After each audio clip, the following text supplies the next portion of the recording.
Hi, everybody. It's Miss Dawson. All right, you just got through or finished with Act 3. All right, and now we're going to move into Act 4. Before we do that, let's kind of have a brief summary of what happened in Act 3.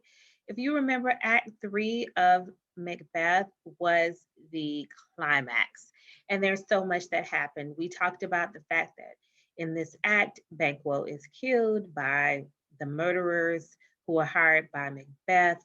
Um, Also in this act, Fleance flees, and so that could potentially be, of course, um, an indication of the witch's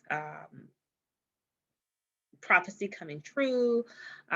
We know that in this act, Macbeth sees Banquo's ghost at his dinner or banquet, all right, that he has, and so that of course causes people to be suspicious of him. Lady Macbeth tries to stand up for her husband, um, and we know that Mcduff has not come to the dinner. He did not show up to the banquet. He is setting up his own army, and and Macbeth is not happy about that. And so we have a lot of questions, right? After Act 3, and this is where we get to actually see um, the falling action. Okay, so Act 4, where we get to see what was the what happens after Act 3. All right, and what moves into the resolution. Okay, so we're going to get started. I'm going to share my screen.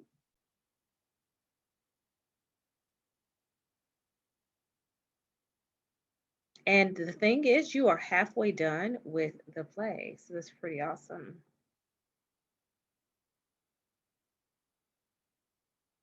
All right, so we're moving into Act 4. So let's get into it. Okay, so in Act 4, ooh, we see a feather. We see some kind of lizard type thing, right? Make it a little bit bigger. Eyeball, right? Pepper, and almost looks like an ear here. So to me, that would give an indication that we probably are encountering the witches, right? And some kind of um, spell. Okay, so let's move forward. Act 4, Scene 1. 3 times the tawny cat has meowed, 3 times, and once the hedgehog whined. My spirits cry, 'tis time, 'tis time. Round about the cauldron go, in the poison entrails throw. All right, so of course, and we were right. It is the witches. I also want you to be mindful that the witches have rhyming couplets. All right, so remember, a couplet means two rhyming lines. So they have rhyming couplets. That makes us pay more attention. That also makes the witches a little bit mysterious. So be mindful. You probably noticed that these witches are rhyming, and there is a reason behind all of that. Toad, who has slept under cold stone for 31 nights, sweating out poison, you boil first in the cauldron charmed. Double, double toil and trouble, fire burn and cauldron bubble, which is one of the most famous lines from Macbeth. All right, so we see double, double, right? There are double meanings, right? In this, and double trouble. Okay, let's keep going. Slice of a swamp snake in the cauldron, boil and bake. Eye of newt, which is a lizard, and toe of frog, fur of bat, and tongue of dog, serpent's hiss and blind worm's sting, leopard's legs and owl's wing. Make a spell of powerful trouble, and like a hell broth boil and bubble. Double, double toil and trouble, fire burn and cauldron bubble.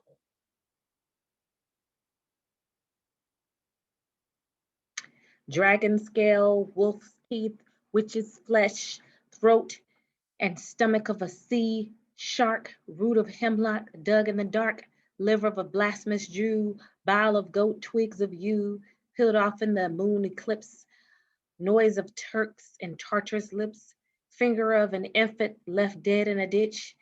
Make this potion thick and tough. And last, a tiger's churning guts, Double, double toil and trouble, fire burn and cauldron bubble.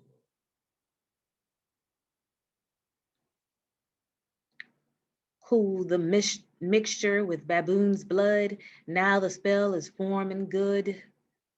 All right, so we see the witches along with Hecate, right? Remember, Hecate is the goddess of witchcraft. So she's over the witches or the weird sisters. Oh, well done. I commend your efforts, and every one of you shall share the rewards. And now go about the cauldron and sing like elves and fairies in a ring, enchanting all you put in.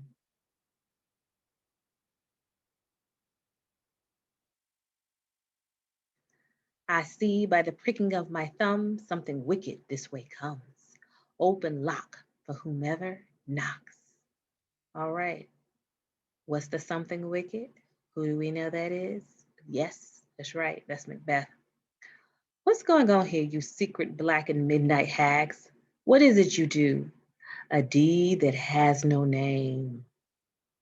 I command you in the name of the black arts you practice. Answer me.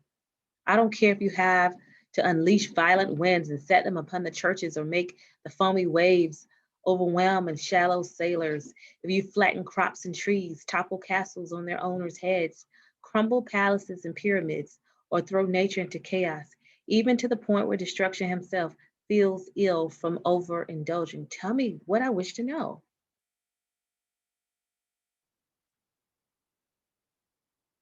Speak, demand, will answer.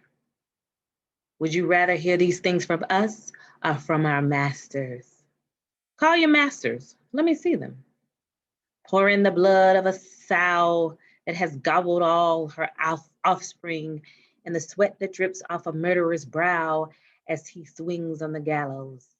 All right, so a sow is a pig. And so this witch is saying a pig that ate all his babies. Mm. Come high or low spirit, show yourself in what you do. Boo. All right. Well, we have something interesting floating above. Tell me your unknown power. He can read your thoughts. Listen, but don't speak. Macbeth, Macbeth, Macbeth. Beware Mcduff. Beware the Thane of Fife. Let me go. Enough.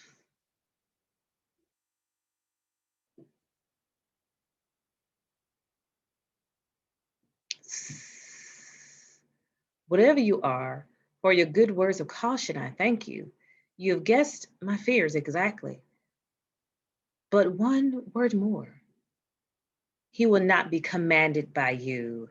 Here's another stronger than the first. All right, so as we can see, they are looking into their cauldron. And we see some kind of premonition or image here. Macbeth, Macbeth, Macbeth. If I had 3 ears, I'd listen to you with all of them. Be vicious, bold, and firm. Laugh and scorn at other men's power, for no one born from a woman shall ever harm Macbeth. Hey, that sounds pretty good. That means no one born of a woman can harm him. So seems like he's going to be good to go. Then you may as well live, Mcduff. I have no need to fear you, but even so, I shall seal this prophecy and have you killed. Then I will conquer my fear and sleep peacefully at night. All right, so as we can see, Macbeth is basically saying, hey, I don't have any reason to fear Mcduff, even though he's tripping. I don't have any reason to fear him because they said no man born of a woman will harm me. But he's going to kill Mcduff just in case, just so he can sleep in peace at night. All right, we see more visions, more I guess, premonitions from the witches. What is the spirit that looks like the son of a king? Wears a crown on his young head. Listen, but do not speak. Be like the lion, fierce and proud. Pay no attention to those who hate you, who resent you, and who conspire against you. Macbeth will never be defeated until Burnham Wood matches to fight you at Dunsinane Hill. All right, so he shouldn't be afraid because can Wood march, right? And it's saying that he won't be defeated unless Wood can march to a hill. Okay, so it seems like he would be pretty good to go.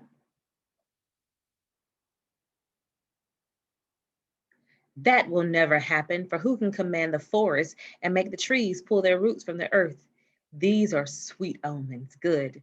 My victim shall never rise to threaten me until the trees of Burnham come to life. I will reign as king till I die of old age. But my heart still throbs to know one thing. Tell me, if your dark powers can see this far, shall Banquo's son ever reign in this kingdom? Seek to know no more. I demand to be satisfied. If you refuse, may an eternal curse fall on you. Let me know, why is that cauldron sinking? And what is that music? Show, show, show, show him and make him grieve. You come like shadows, leave, shadows, leave. Okay, we see the shadows leave, and even this shadow, which we should know that this is Banquo.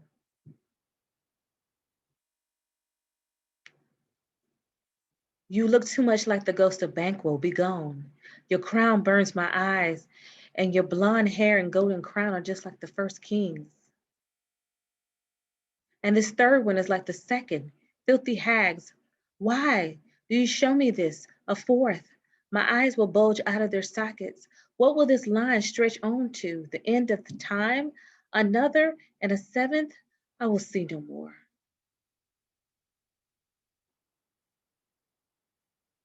And still an eighth appears, holding a mirror in which I see many more men. Some carry double balls and triple scepters. Banquo's sons will rule Scotland and more countries besides. Horrible sights. Now I see that it's true.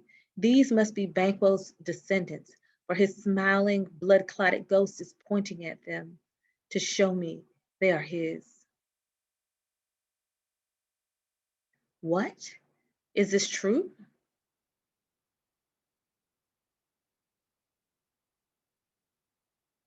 My sir, it is all true. But why do you stand there so dumbfounded?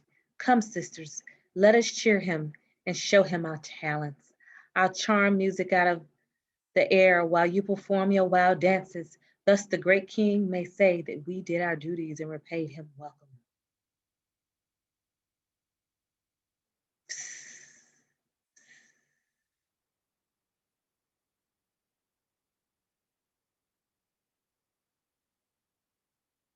Where are they? Gone?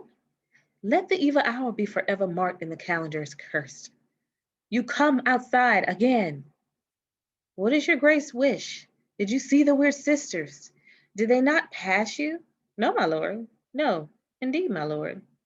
The air on which they ride is infected, and damn all who trust them. I hear the galloping of horses. Who was it that came by? Here. 2 or 3 men, my lord, who brought the message that Mcduff has fled to England. Fled to England? Yes, my good lord. Time you thwart my wicked plans. Unless a man carries out a deed, the second he thinks of it, his intentions may escape him. From now on, as soon as a thought enters my heart, I will commit it with my hands. In fact, I will begin now. I will march on Fife and seize Macduff's castle. I will slaughter his wife, children, and all other unfortunate souls who stand in line for his inheritance. No more foolish boasting. I must do this deed before my purpose cools. Where are these messengers? Come bring them to me. So after the Weird Sisters leave, we see that immediately Mcduff has fled to England, and we know he's worried about Mcduff because Mcduff never did come to honor him. And so now he's saying, whenever I think of something, I'm going to act on it. Now we have the irrational, very, very irrational Macbeth. So he's still Banquo's fool. Banquo was more methodical. He thought more, and actually his wife was more calculated. This Macbeth acts on impulse. So he's more impulsive. And so we're going to see, is that going to undo him? Is that going to be his undoing? Um, and so for this brief moment, he has a monologue to himself, right? So, excuse me, a soliloquy to himself. And remember, soliloquy is when you have a long speech and you're speaking to yourself, but then he speaks back to this messenger who's come.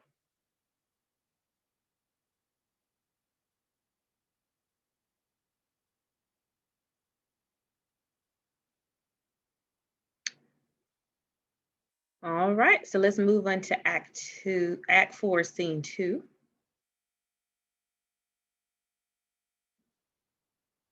All right, Act 4, Scene 2. What did he do that made him flee Scotland? You must have patience, madam. He had no patience. He was mad to run. Even honest men look like traitors when they take flight. You cannot know if it was wisdom or fear that made him flee. Wisdom? I leave his wife, his children, his house, and his titles in a place so unsafe that he himself must escape from it. He loves us not. He lacks the natural instinct to protect his family. Even the poor, when the smallest of birds will fight against the owl, when it threatens the young ones in her nest.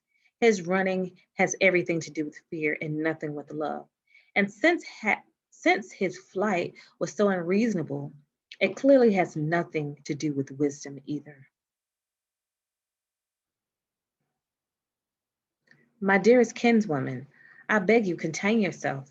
As for your husband, he is noble, wise, and judicious, and he understands best what time requires. I dare not say much more than this, but the times are cruel indeed when people are named traitors without knowing why.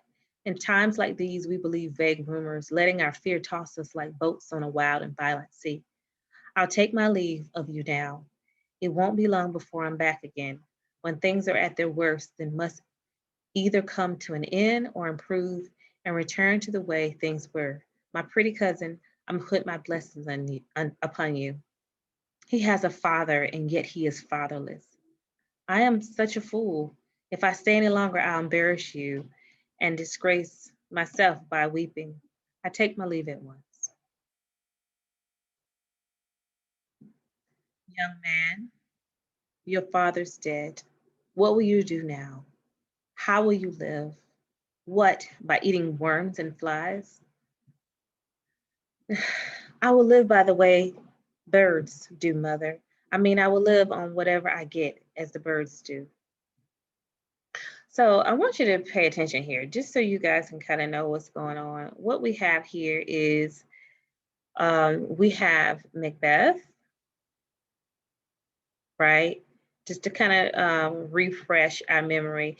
So we have where, of course, now Macbeth is acting irrationally um, after he meets the three witches, and he does not like um, the prophecy, the new prophecy that they've given him. All right, so remember, they've given him three apparitions or three signs, three images. The first one, they tell him to beware Mcduff. The other one, they tell him he can't be killed by any man born a woman. And the third apparition is that he will not die until Burnham Wood physically moves to Dunsinane Hill. And so he feels like he is secure in that, right? Because none of that seems like it could happen, at least those second two things. Um, but then Lennox comes and he tells Macbeth that Mcduff fled for England. And so we see there where Lady Mcduff and her son are talking because a messenger tells them that that her husband Mcduff is in danger. Okay. And so that is where we left off here. So I want to make sure that you guys have an understanding of that. And let's go back to here. We're going to share the screen. So this is Lady Mcduff and her son. Okay. And so now that she's saying, your father must be dead because he left us. So what are we going to do now? Let me tell you something. Her son is very wise because he says, you know what? I'm going to do like the birds and do whatever they do. And so he's saying, hey, I'm gonna do what I have to do. That's also an illusion. So that's also a biblical reference. Like, what's gonna happen to you if don't worry about tomorrow, because if God can take care of the birds, then he can surely take care of me. Okay, so let's look at this. Poor little bird, you don't even know enough to be afraid of nets and traps. Why should I, mother? Hunters don't want poor little birds like me. And for all you say, my father is not dead. Yes, he is dead. What will you do for a father? No, mother, what will you do for a husband? Well, I can buy myself 20 husbands at any market. If so, then you be buying them just to sell them again. Your wit is childish, but is sharp nonetheless.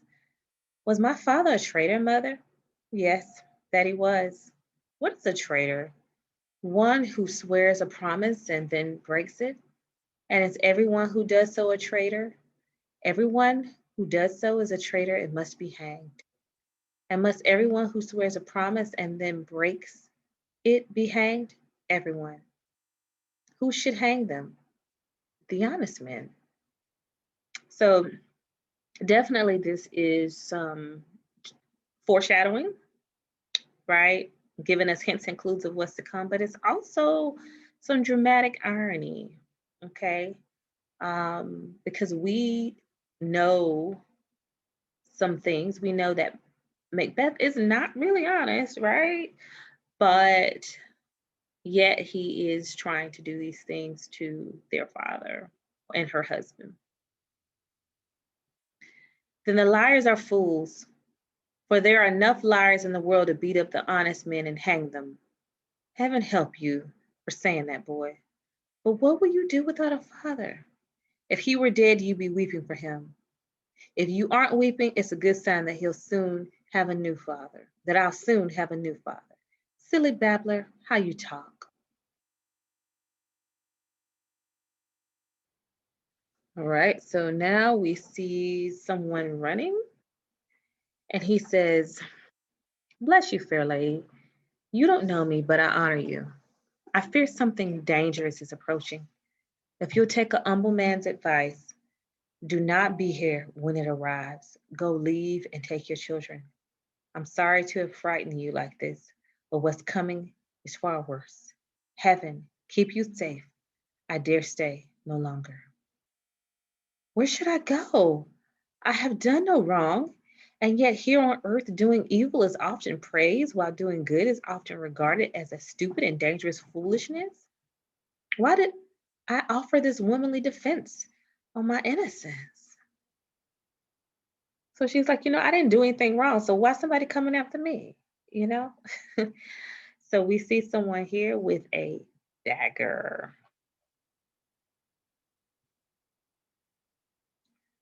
Who are these men?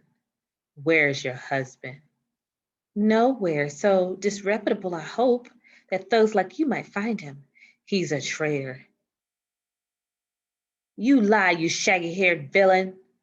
What's that you runt? You traitor spawn. Fuck. Oh, so they stabbed the boy in his chest.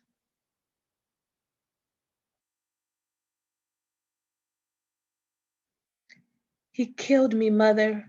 Run away, I beg you. Murder. So we see the men here and we see the mother trying to run away.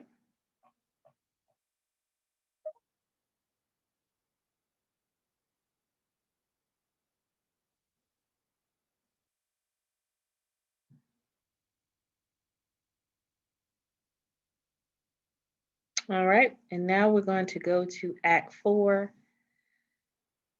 Scene 3.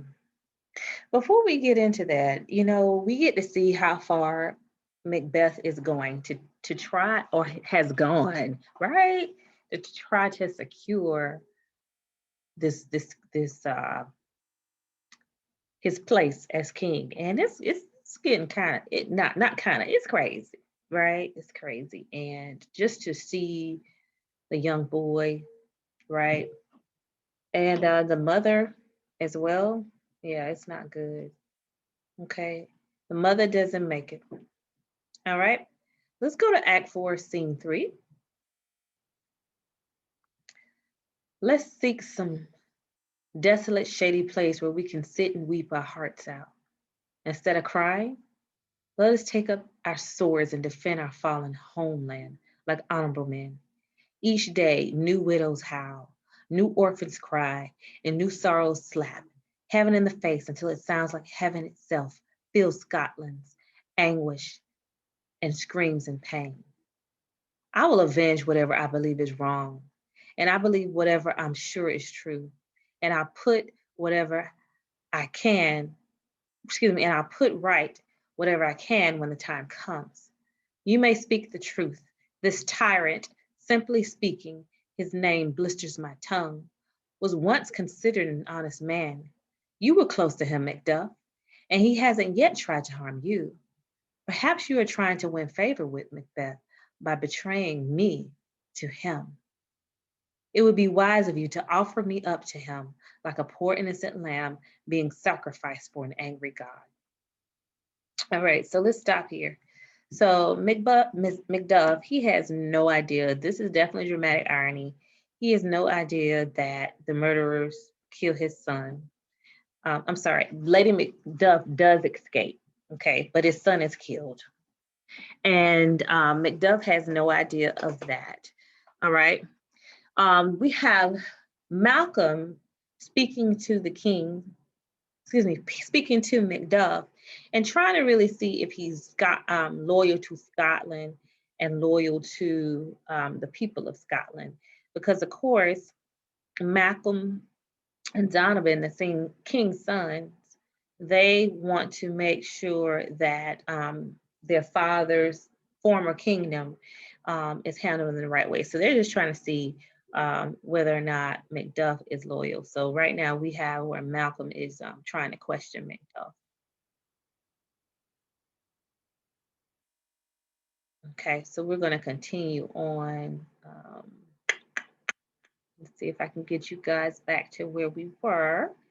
Just to give you, just want to give you an update because sometimes I know that it's confusing, but that's okay. We're getting through it. Okay, so for one thing, we see here, Macduff is being questioned like, are you loyal or are you just trying to be on Macbeth's side? Okay. Um, you know, what you doing? What's the premise behind your behavior? Okay. I am not treacherous, but Macbeth is. Even a good and virtuous man might bend under a royal command. But I beg your pardon. I cannot make you evil simply by imagining you are so. Angels remain bright, even though Lucifer, the brightest angel, fell from heaven.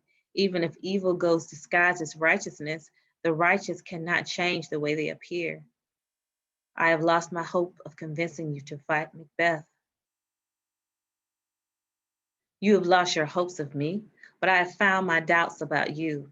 Why did you abandon your wife and children, the most precious things in your life, which should hold you with bonds of love? How could you leave them so abruptly? I beg you, don't interpret my suspicions as slander. You must understand that as Duncan's son, I need to protect myself, and you may very well be honest, despite what I think. So he's like, you know, an honorable man wouldn't leave his wife and his children, you know. And it is something to question because, of course, we see what happens to his son. Bleed, bleed, poor country. Great tyrant, build your foundation strong, for the good men of Scotland dare not oppose you. Enjoy what you stole, your title is safe. Do not be offended. I don't completely distrust you. I too think that our country sinks beneath Macbeth's oppression. It weeps, it bleeds, and each day a fresh slash is added to our wounds. People who would be willing to fight for me. The English have promised me thousands of troops, but when I have Macbeth's head under his foot or pierced on the end of my sword, then my poor country will be plagued by worse evil than it was before. Scotland shall suffer more terribly, and in more ways under the king who follows Macbeth. Who do you mean? I mean myself. I have so many vices that when they are exposed, evil Macbeth will seem as pure as snow, and poor Scotland will call him a sweet lamb compared to me and my infinite evils. Now, I think this is interesting because he's saying he's not worthy to be king, but um, but Macbeth isn't either. That's pretty honorable. It's interesting though, isn't it? Right? He's like, I'm not even good enough to be king. So let's see where that leads the conversation. Even in hell, there is no devil worse than Macbeth. I admit that he's murderous, lecherous, greedy, lying, deceitful, violent, malicious, and guilty as every sin that has a name. But there is no end, none to my sexual desires. Ooh, ooh, ooh. Okay, honey, that went somewhere else, didn't it? All right, let's go to the next one. It says, your wives, your daughters, your old women, and your young maids could not fill up the chasm of my lust. Oh, my desire would overpower any restraint. Better for Macbeth to reign than one such as me. Oh, endless appetites are a kind of tyranny. They have caused the downfall of many kings. But do not be afraid to take the crown that belongs to you. You can satisfy your desires in secret and still appear virtuous in public, deceiving all. Mm, honey.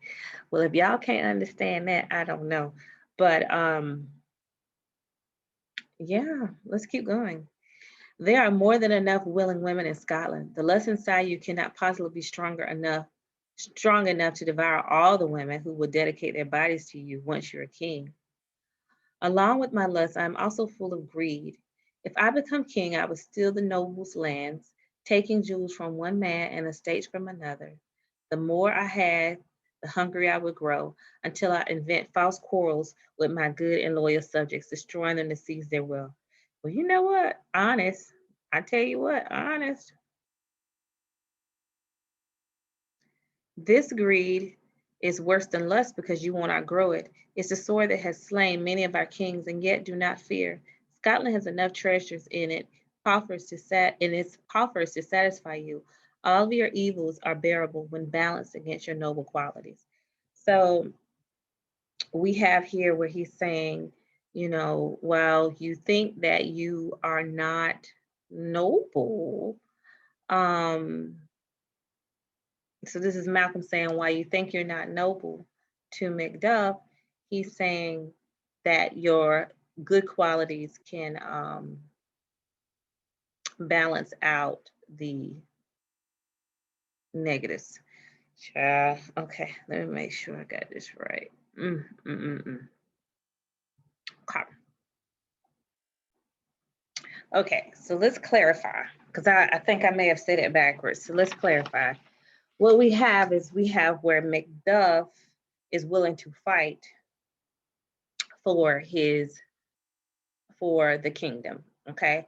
We have where Malcolm is saying, hey, I am not honorable enough to be the king. He talked about his lustful nature. He talked about his greed.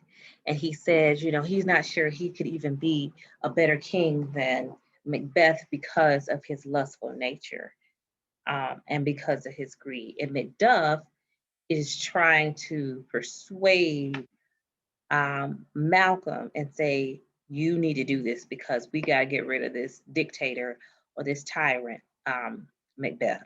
All right, let's get back into it because it's getting juicy. Conversation is juicy. Okay. Trying to make sure I have everything ready for you guys. All right, so we're going to go ahead and share now.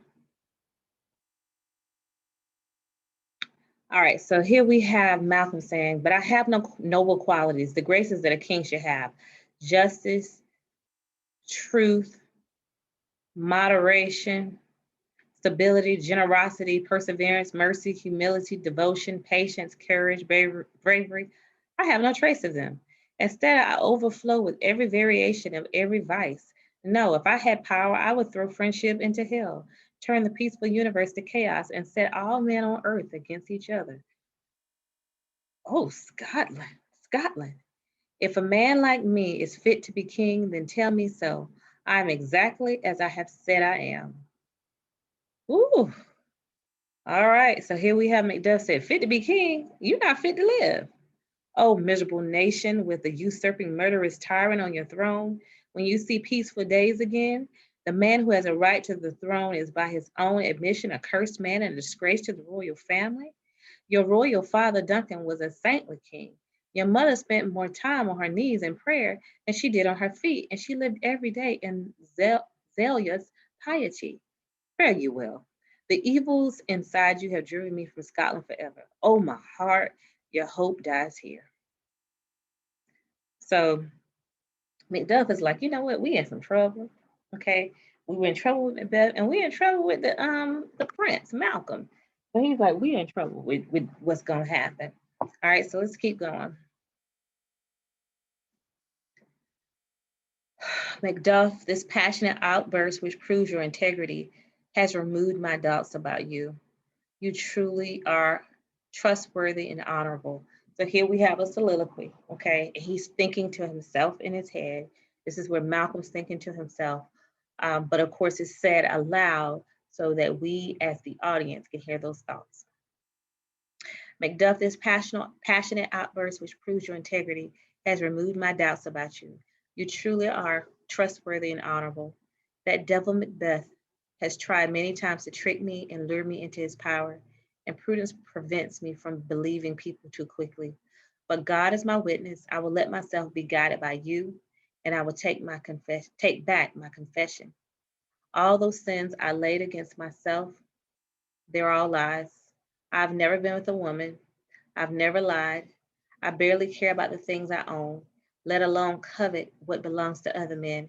I've never broken a promise and wouldn't betray the devil himself. I love truth as I love life.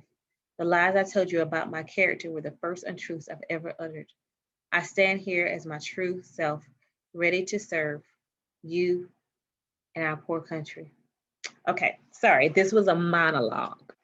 Okay, this was a monologue because in this case, we have Malcolm giving a long speech to another character, and that other character is Mcduff. So this is the monologue, okay? Indeed, before you even arrived here, old Seward and 10,000 battle-ready soldiers had begun making their way here. Now we will fight Macbeth together, and may the chances of our success be as great as the justice of our cause. Why are you silent? It is hard for me to make sense of two such different tales. Well, we'll speak more soon.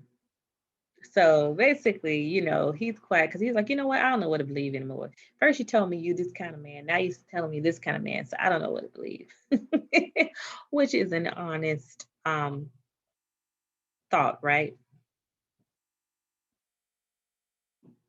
Okay. So now we have Malcolm asking, is King Edward coming? Yes, sir. A crowd of sick wretches is waiting for him to heal. Their illness confounds the most advanced techniques of modern medicine, but when he touches them, the power granted to him by heaven heals them immediately. Thank you, doctor. What is the disease he speaks of? It's called evil, the evil. Edward's healing touch is a miracle that I've seen him perform many times during my stay in England. How he receives these gifts from heaven, only he can say. But he cures people with strange conditions, all swollen, plagued by ulcers and pitiful to look at, patients who are beyond help of surgery, or by placing a gold coin around their necks and saying holy prayers over them. They say that he bequeaths this ability to heal to his royal descendants. Along with this strange power, he also has the gift of prophecy, as well as other blessings that mark him as a man graced by God.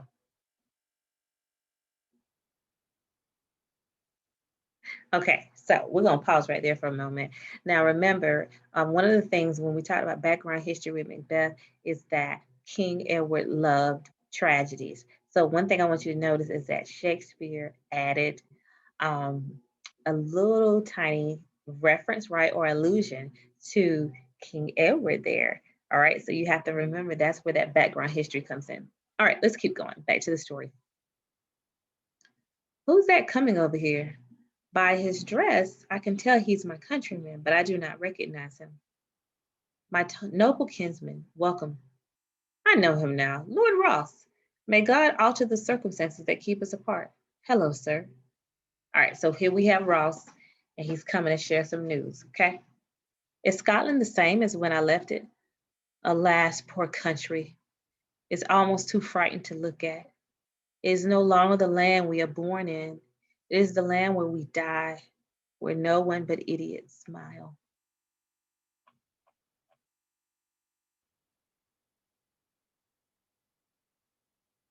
All right, so here we have a flashback where Ross is telling us and describing how the kingdom looks now. Where sighs, groans, and shrieks tear the air, but no one notices. Where violent sorrow is an ordinary emotion. When the funeral bell rings, people scarcely bother asking who is gone. Good men die before flowers in their cap wilt. They die even before they sicken. Oh, this report seems too poetic and yet too true. What is the most recent news? Even news an hour is old news. Every minute, another awful thing happens. Not a good report. How was my wife? She is well. And all my children? Um, they're well too. All right, now you see him sweating. He can't lie well. Y'all can tell that right there. The tyrant Macbeth has disturbed their peace. They were at peace when I left. Don't be stingy with your words. What's the news? As I was traveling here to deliver the news I sadly carry, I heard rumors flying that many good men were arming themselves against Macbeth. When I saw the tyrant's army on the move, I knew those rumors must be true. Malcolm, now is the time we need your help. Your presence in Scotland would turn men into soldiers. Even the women would fight to rid themselves of Macbeth's oppression. Let them be comforted. I am coming. Gracious King Edward has sent us noble Seward and 10,000 men. There is no soldier more experienced or successful than Seward in the entire Christian world. So, as we can see, for some reason, he doesn't, as we can see, Mcduff doesn't exactly found out that his children or his child has been killed. But we're seeing a very sad kingdom, a very dark kingdom at this time under Macbeth's reign. How does that make you feel, as a reader? Because we started with Macbeth, we were able to see Macbeth's journey, right?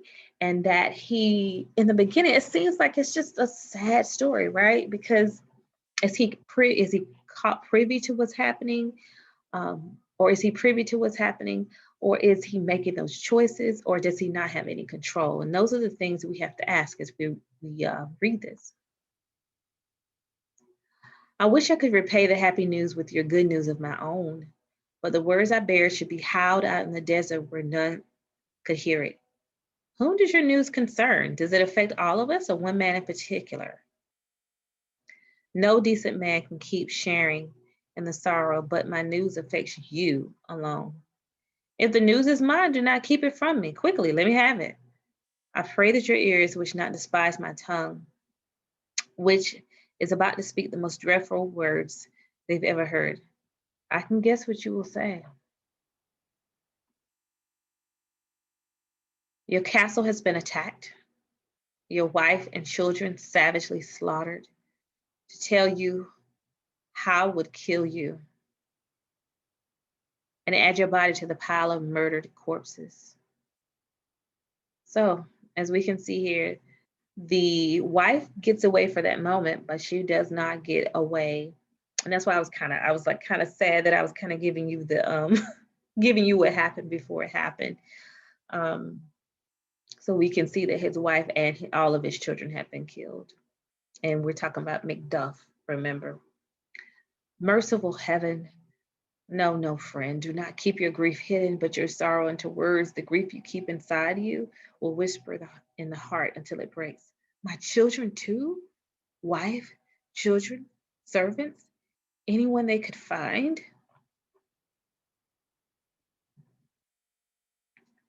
And I was away. My wife was killed, too. I said she was. Take comfort, our great revenge shall be like a medicine to cure this deadly grief. He has no children, all pretty little ones. Did you say all? Oh, hellbirds. What? All my little birds and their mother gone in one fell swoop? Fight it like a man. I will, but I must also feel it like a man. I cannot stop remembering these things that were most precious to me. Did heaven watch the slaughter and refuse to send them help? Sinful Mcduff, they are dead because of you. As wicked as I am, they were killed for my sins, not for their own. Heaven rest their souls now.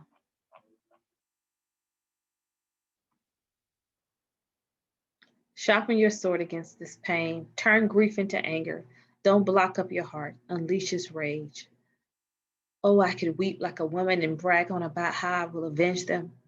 But gentle heavens, don't keep me waiting. Bring me face to face with Macbeth, the devil of Scotland.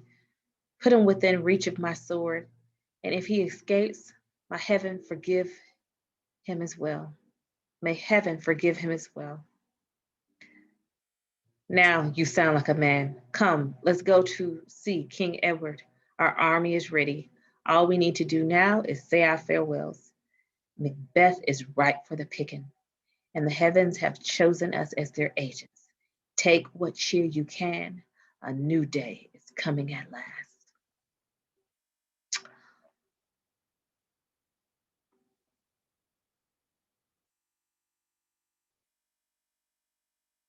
All right. So we have finished Act 4. Remember, this was our falling action. So this was after the climax. And we were able to see some of what happened after that climax. Um, there's a lot, right? And we have to ask ourselves, was his family slaughtered fully? Was the wife slaughtered fully? Or did they say that to get him angry or enthralled? Maybe she was. But we know that the son was killed. And we know based on what they're saying, Macbeth has done some very horrible, or horrific things in the kingdom. So we are almost at the end of the play, and we get to find out what happens to Macbeth. Now, it is called The Tragedy of Macbeth, but we get to find out what happens and how it happens. And when I tell you it is a doozy and you can't believe what happens, you can't believe what happens. So, hope you enjoyed it. Make sure you get your work done, and I'll see you in Act 5.